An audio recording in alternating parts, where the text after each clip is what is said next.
अभी तक हम लोगों ने केस 1 पढ़ा था, जिसमें हमने कहा था कि जो हमने a बाय a डैश लिया और वो b बाय b डैश के इक्वल नहीं आ रहा है, तब हम लोग वो वाला मेथड यूज़ करेंगे। कैपिटल x को स्मॉल x को capital x plus h, small y को कैपिटल y प्लस k करके हम लोग उसे होमोजीनियस बनाते हैं। अब बात करते हैं केस 2 की। तो केस 2 वही आपकी फिर से डिफरेंशियल इक्वेशन है, वही फॉर्म है, बस अब इसमें क्या है, अगर a अपॉन a डैश करें वो अगर इक्वल आ जाए b अपॉन बी डैश के, तो अगर ये इक्वल आ जाता है तो हम क्या करते हैं, हम उसमें a x plus b y plus c इस चीज़ को कुछ भी लेट कर लेते हैं टी, और फिर उसे डिफ्रेंशिएट करते हैं। वही चीज़ आपकी नीचे बन रही होती है। तो अगर आपकी ये जो है a upon a dash b upon b dash अगर आपकी सेम आ रही हो, तब जाके हम लोग पूरे इस चीज़ को लेट कर लेते हैं और फिर उसके बाद वही प्रोसीजर डिफ्रेंशिएट करके उसे होमोजीनियस बनाते हैं। होमोजीनियस बनाने के बाद उसको फिर से जो आपकी वेरिएबल सेपरेबल हो सकता है तो वेरिएबल सेपरेट करके उसे इंटीग्रेट करेंगे और उसके सॉल्यूशन निकालेंगे। तो इसका एक क्वेश्चन देखते हैं कि किस तरह से ये आता है और किस तरह से हमें इसे करना चाहिए। आपके पास एक क्वेश्चन है जो कि है dy by d x equals to x plus y plus 7 upon 2x plus 2y plus 3। तो अब इसका हम लोग वही सबसे पहले a अपॉन a डैश और b अपॉन b डैश निकालेंगे, फिर हम लोग देखेंगे कौन सा केस है। तो a आपका x का कोफिशिएंट है वो 1 है और x जो डिनोमिनेटर में उसका कोफिशिएंट जो है वो 2 है। ऐसे ही y का न्यूमरेटर का कोफिशिएंट 1 है और डिनोमिनेटर का कोफिशिएंट 2 है, तो ये आपके आगे इक्वल। तो केस 1 तो आपका नहीं लग सकता, केस 2 लगेगा। तो केस 2 में हमने बताया था कि मैंने इस चीज़ को अगर मैं टी लेट कर लूँ x plus y plus 7 equals to t, तो ये आपका हो जाएगा जब डिफ्रेंशिएट करेंगे तो 1 plus d y by d x 0 हो जाएगा और ये हो जाएगा आपका d t upon d x. तो आपका d y by d x आपका आ गया, d t upon d x जब हम लेके जाएंगे तो उधर -1 हो जाएगा। अब बात करते हैं, ये तो हमारा ऊपर वाला टी हो गया। अब नीचे वाले पे कैसे हम लोग इसे सब्स्टिट्यूट करेंगे, तो वही देखते हैं। पहले d y by d x की वैल्यू रखते हैं, तो हो जाएगी आपकी d t upon d x -1। आप कुछ भी लेट कर सकते हो, वी भी लेट कर सकते हो अगर आपको सूटेबल वो लग रहा है कि आप वी लेट करके आपको अच्छा लगता है, क्योंकि होमोजीनियस इक्वेशन में हम ज़्यादातर वी ही सब लेट करते हैं। अब बचा आपका एक्स प्लस वाई प्लस 7, इसे ले लिया हम लोगों ने टी। अब नीचे देखें तो हम नीचे x प्लस वाई प्लस 7 क्या बना सकते हैं, तो अगर आप इसमें 2 कॉमन ले लो तो ये आ जाएगा x प्लस वाई, ठीक है, बट प्लस 3 है साथ में, तो 3 हमें कैसे बनाएं, उसके लिए सबसे तो हम नीचे वाली टर्म को भी कुछ x प्लस वाई प्लस 7 के उसमें बनाते हैं। तो ये x प्लस वाई प्लस 7 कैसे बन सकती है, अगर मैं इसे x प्लस वाई प्लस 7 लिख दूँ तो आपकी हो जाएगी 2x प्लस 2y प्लस 14, पर मुझे तो चाहिए प्लस 3, तो प्लस 14 आ रहा है। तो हम लोग अगर -11 कर दें उसमें तो आपकी वही इक्वेशन बन जाएगी। अब हम लोग करके देखते हैं। तो 2x plus 2y plus 14 -11, 14 -11 will be 3, तो वही आपकी इक्वेशन बन गई। बस मैंने इसमें क्या किया कि इस पूरी चीज़ को x प्लस वाई प्लस 7 के टर्म्स में लिख दिया, जिससे कि अब मैं इसे आराम से t सब्स्टिट्यूट कर दूँ। तो ये हो जाएगा d t upon d x -1 is equals to t upon 2t -11। अब 1 को हम लोग इधर लेके जाएंगे तो it will be d t upon d x is equals to t upon 2t -11 plus 1।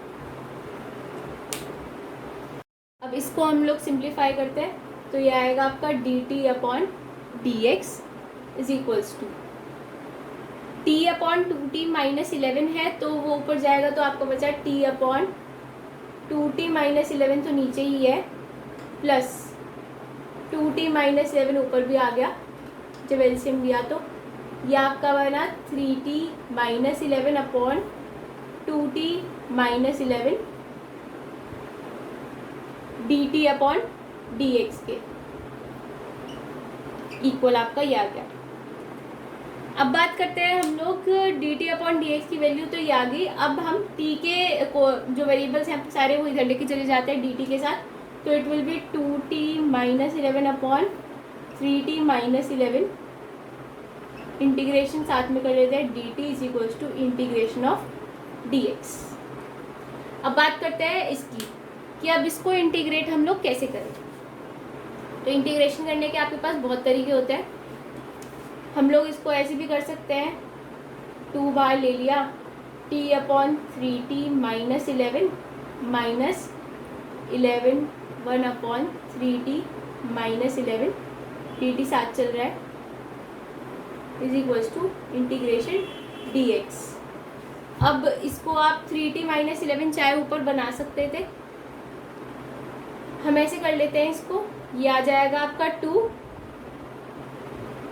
इसमें और सब्स्टिट्यूट करना पड़ेगा, तो 3t माइनस 11 को मैं ले लेती हूँ v, तो आपकी आ गई 3 dt is equals to dv। तो dt की वैल्यू आ गई आपकी dv अपॉन 3।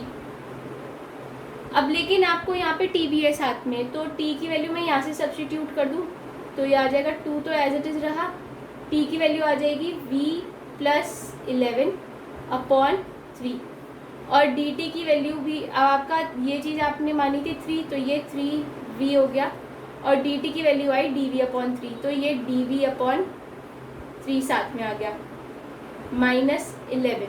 इसका तो आराम से हो जाएगा log ऑफ 3t माइनस 11 और t का कोफिशिएंट 3 है, तो ये 3 आपका डिवीजन में आ गया is equals to x plus सी। हम इसे सॉल्व करते हैं। तो अब इसका करेंगे तो 3 और 3 हम लोग बाहर ले लेते हैं, तो ये बन जाएगा आपका 2 अपॉन 9 इंटीग्रेशन, ये आपका है v plus 11 upon v dv minus 11 upon 3 log of 3t minus 11 is equals to x plus c.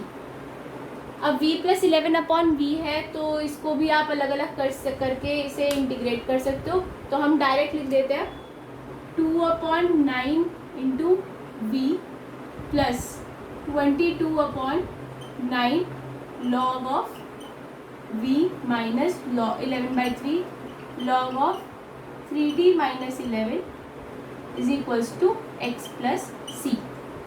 v की वैल्यू सब्स्टिट्यूट करते हैं जो कि आपकी 3t माइनस 11, तो 2 upon 9 3t minus 11 plus 22 upon 9 log of 3t minus 11 minus 11/3 log of 3t minus 11 is equals to x plus c.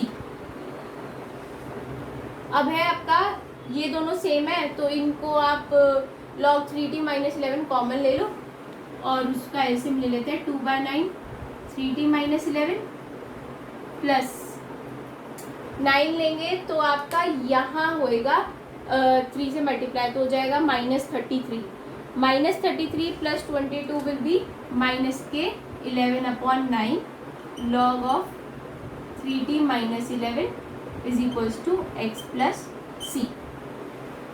t की value आप फिर से सब्स्टिट्यूट कर दो जो कि है आपकी हम लोगों ने स्टार्टिंग में जो ली थी, जो है आपकी 2 अपॉन 9 3 ऑफ t की वैल्यू थी आपकी x प्लस वाई प्लस 7, तो ये हो जाएगा x plus y plus 7 minus 11/9 log of 3x plus y plus 7 minus 11 is equals to x plus सी। तो ये आपकी अब सॉल्यूशन आ गया इसका। अब इसे हम लोग और सिंप्लीफाई कर सकते हैं, 2 अपॉन 9 खोले तो 3x plus 3y plus 21 minus 11 will be 10, तो ये हो जाएगा आपका 3x plus 3y plus 10 minus 11/9, यहाँ पर भी सेम ही आएगा जो कि हो जाएगा 3x plus 3y plus 10 is equals to x plus सी। ये -11 लॉग के साथ है। ये अब आपका इसका उस डिफरेंशियल इक्वेशन का सॉल्यूशन हो गया। तो एक और क्वेश्चन लिया है मैंने। अब सबसे पहले तो इसे dy/dx में लेकर आते हैं, तो हम लोग इस चीज़ को यहाँ ले आते हैं और इसको नीचे ले जाएंगे, तो dy/dx बनेगी आपकी 3y plus 2x plus 4 upon 4x plus 6y plus 5। अब ये वही है a x plus b y plus c upon a dash x plus b dash y plus c dash में। अब देखते हैं ए अपॉन ए डैश के value निकालते हैं। तो ए है अपॉन हमारा 2x जो कि है इसका 2 हो जाएगा और नीचे है आपका 4 और ऐसी ही y की वैल्यू है ऊपर वाली की 3 और नीचे की है 6। तो इट इज़ 1/2 तो आपका ये दोनों इक्वल आ रहे हैं। तो अब चलेगा हमारा इसमें केस 2। तो केस 2 से मैं क्या करती हूँ, मैं ऊपर वाली जो है उसको ले लेती हूँ t। तो आपका आ गया 2x plus 3y plus 4 equals to t। Differentiate करें तो आ जाएगा 2 plus 3 dy by d x is equals to d t upon d x. D y by d x की वैल्यू यहाँ से निकाल लेते हैं हम लोग। D y by d x equals to d t upon d x minus 2 और ये आ जाएगा 1/3 के इक्वल।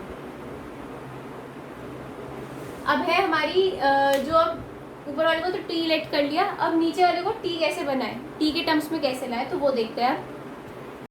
तो अब हम d y by d x की वैल्यू सब्सटीट्यूट करते हैं जो कि है 1/3 d t upon d x minus 2 is equals to 3y plus 2x plus 4 को तो हम लोगों ने t सब्सटीट्यूट किया, तो वो तो आप लिख दो t अपॉन। अब नीचे क्या है, नीचे है आपका 4x प्लस 6y प्लस 5। अब अगर इसमें से मैं 2 कॉमन ले लूँ तो it will B 2x plus 3y। ठीक है, 2x प्लस 3y तो आ रहा है, प्लस 4 भी चाहिए तो प्लस 4 साथ में लिख देते हैं हम लोग। तो ये बन जाएगी आपकी 4x plus 6y plus 8। 4x plus 6y plus 8 आ रही है और हमें है 4x प्लस 6y प्लस 5।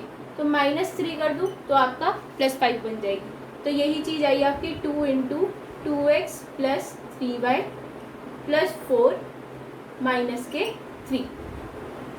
अब 2x प्लस 3y प्लस 4 को हम लोग t सब्सटीट्यूट करते हैं।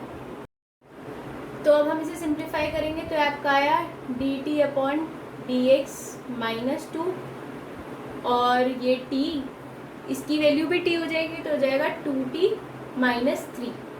अब 3 की वैल्यू को हम लोग इधर ले जाते हैं तो d t upon d x minus 2 is equals to 3t upon 2t minus 3।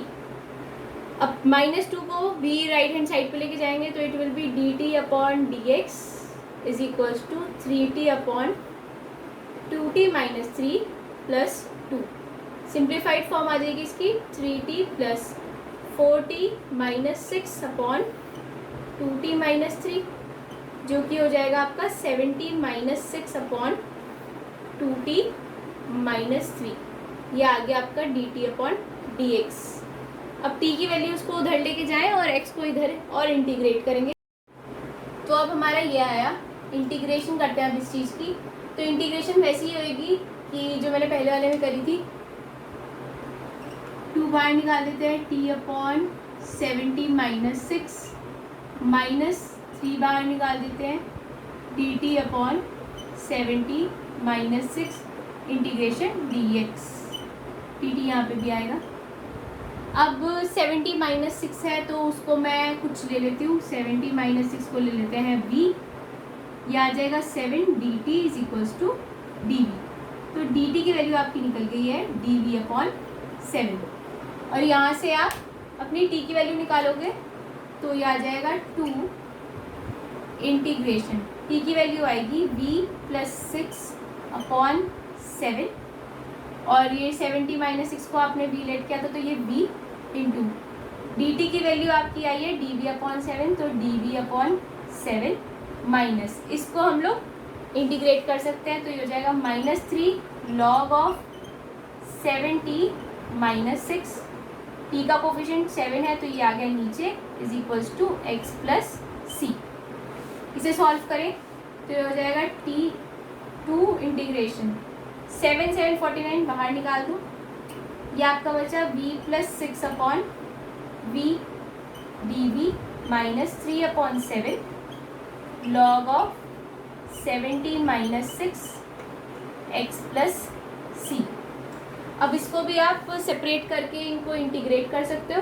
तो डायरेक्ट लिख लेते हैं अब हम लोग 2/49 v plus 12/49 log of v minus 3/7 log of 70 minus 6 is equals to x plus सी। तो अब v की वैल्यू सब्स्टिट्यूट करते हैं। तो आगे आपका 2/49, v की वैल्यू है हमारी 70 माइनस 6, तो 70 minus 6 plus 12/49 log of 70 minus 6 minus 3/7 log of 70 minus 6 is equals to x plus सी। अब ये इन दोनों को हम लोग सिंप्लीफाई करेंगे तो ये आएगा 2/49 70 माइनस 6, 49 आपका एलसीएम में आएगा तो ये 7 के साथ मल्टीप्लाई होगा तो 3 7 ज़ा 21 और माइनस 21 प्लस 12 इज माइनस 11, तो ये आ गया आपका minus 11/7 log of 70 minus 6 is equals to x plus C.